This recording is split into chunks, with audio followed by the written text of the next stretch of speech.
Yeah, what up, what's going on, man? Salute to everybody that's tuning in. It's your boy Acito, man. Listen, man, normally I keep it battle rap, you know what I'm saying? I keep it battle rap, I keep it music, I keep it fragrance, I may dip into the clothes, sneakers. But this right here, this man low-key is kind of part of battle rap history, you know what I mean? If you kind of do your research, Diddy, yes, Diddy, Sean Combs, Puff Daddy, Brother Love, whatever the fuck, you know what I mean, he called himself. He was a part of a historic moment in battle rap.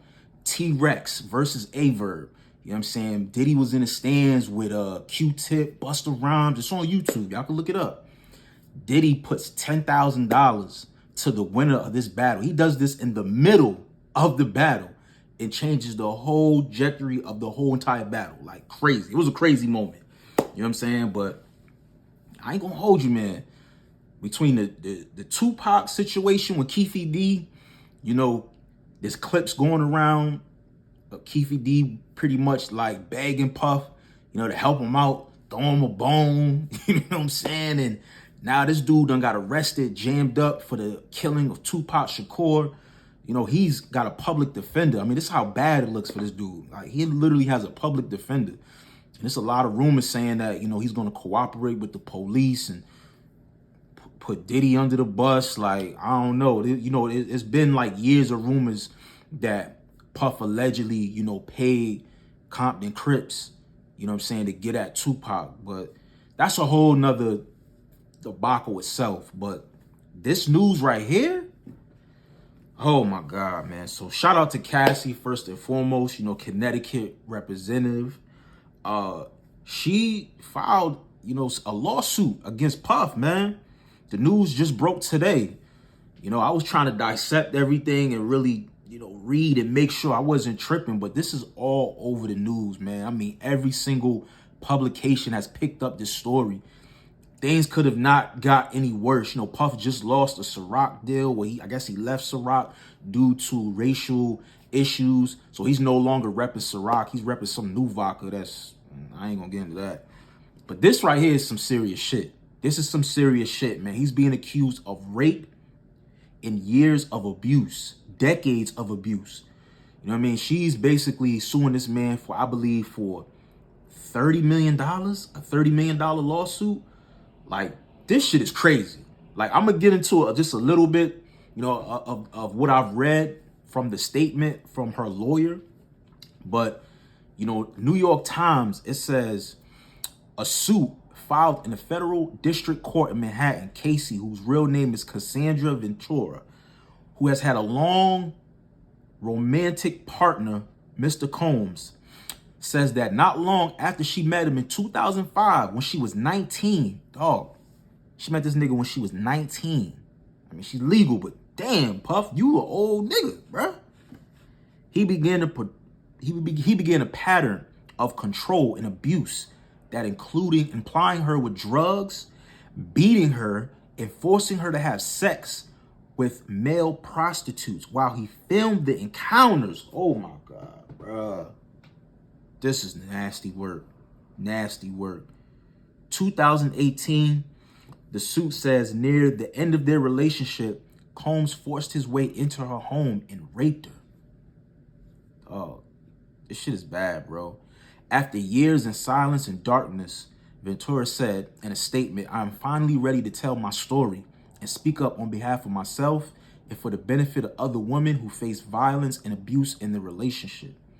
In response, a lawyer from Combs said Mr. Combs denies these offenses and outrageous allegations. For the past 6 months, Mr. Combs has been subject to Ventura's persistent demand of $30 million under the threat of writing a damaging book about the relationship, which equivalently rejected a blatant blackmail. Despite withdrawing the initial threat, Ventura has now resorted to filing a lawsuit riddling with blasphemous, outrageous lies, aiming to tarnish Mr. Combs' reputation and seeking a payday. Wow. Listen, man. It's always two sides to a story, right? I see a lot of people saying, why is she waiting all the way now to sue Diddy? Listen, man, when people are traumatized with something of this magnitude when it comes to rape, because I know somebody, you know, personally close to me that was a victim of this shit.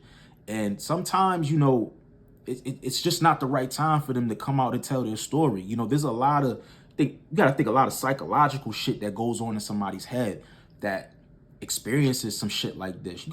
She said she was 19 when she was enduring this shit from this man. And that's if this is true. You know, there's always two sides to a story. So I never want to get on the camera and just imply that he's guilty. You know what I mean? He's guilty, you know, he's innocent until proven guilty.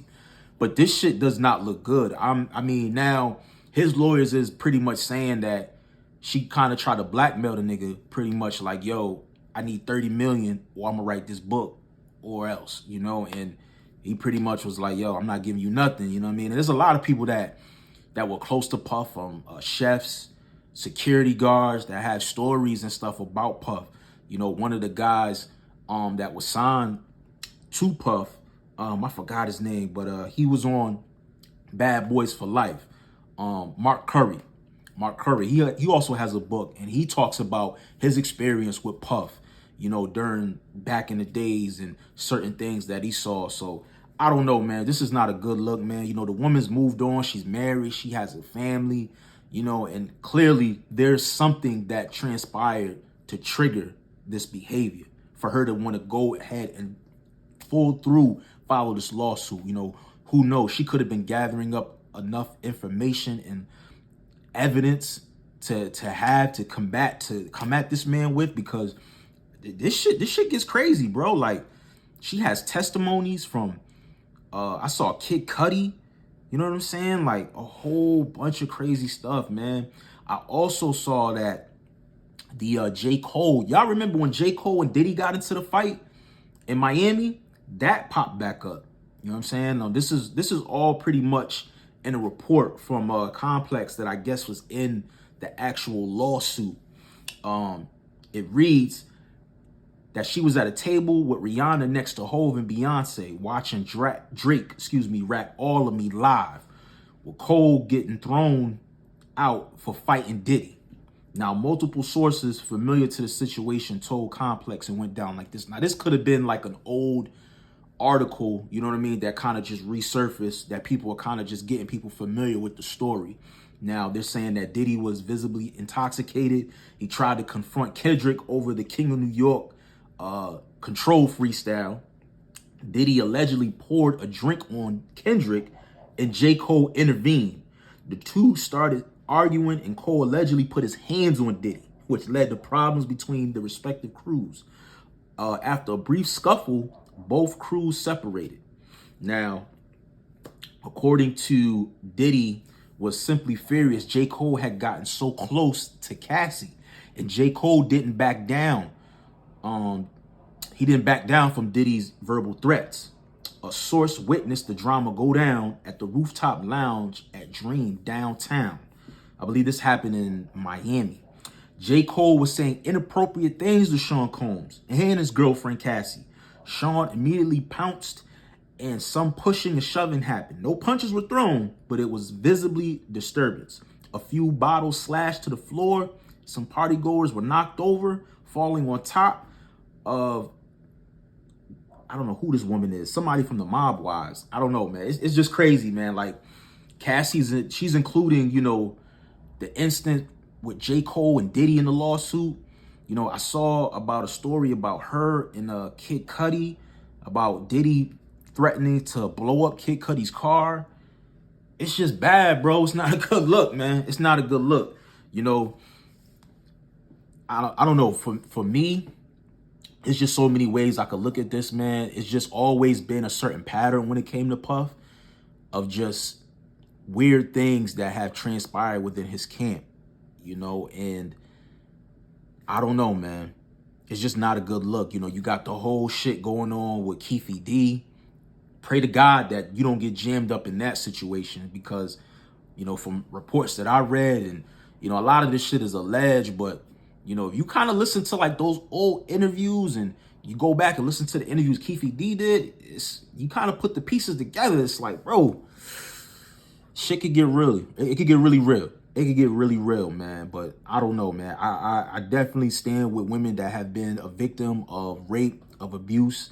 I don't support no sucker shit like that at all. You know, if he did do anything of that nature to this woman, he definitely should be held accountable for that shit. You know, absolutely.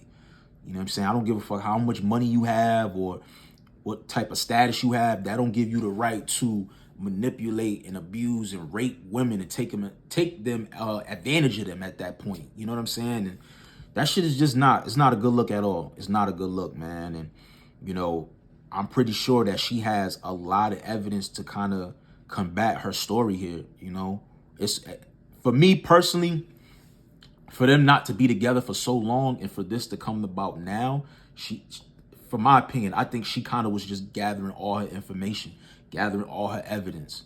That's just my personal opinion, man. But yeah, I kind of see Diddy settling this. I don't see this kind of going further to court. He probably gonna have to settle for bigger than 30 million. You know what I'm saying? It might be 50 or 100 million. You know, this could really tarnish his legacy, man, like significantly. You know what I'm saying? Like, he's a billionaire, but you got to think of all the endorsements and brands that he represents. You know, not just Ciroc, but, you know, he got the Delion, the clothing. You know what I mean? I know he owns a charter school. Like, this shit could really affect him, yo. And a lot of people, you know, here's a lot of people that work under, you know, his payroll. They have families, so this shit could be a bad domino effect, bro. So I can see this shit kind of getting swept under the rug. But hopefully it doesn't, man. Hopefully, you know, if he is guilty of this shit gets brought to light and she gets some type of justice, you know, not even just compensation money-wise, but just internal closure. You know what I'm saying? Because like I said, I don't condone no shit like that. And if this is a money grab, you know, I'm pretty sure that this shit will come to light. You know what I mean? But I don't know, man. Let me know what y'all think in the comment section about this, man. This is a real touchy, nasty situation. I'm pretty sure down the line, a lot of things are going to start to unfold, man. A lot of things are going to unfold. But we just got to stay tuned and see what happens, man. Let me know what y'all think in the comment section, man. Subscribe to the channel. I appreciate all the love. It's your boy, Acito. I'm out. Peace.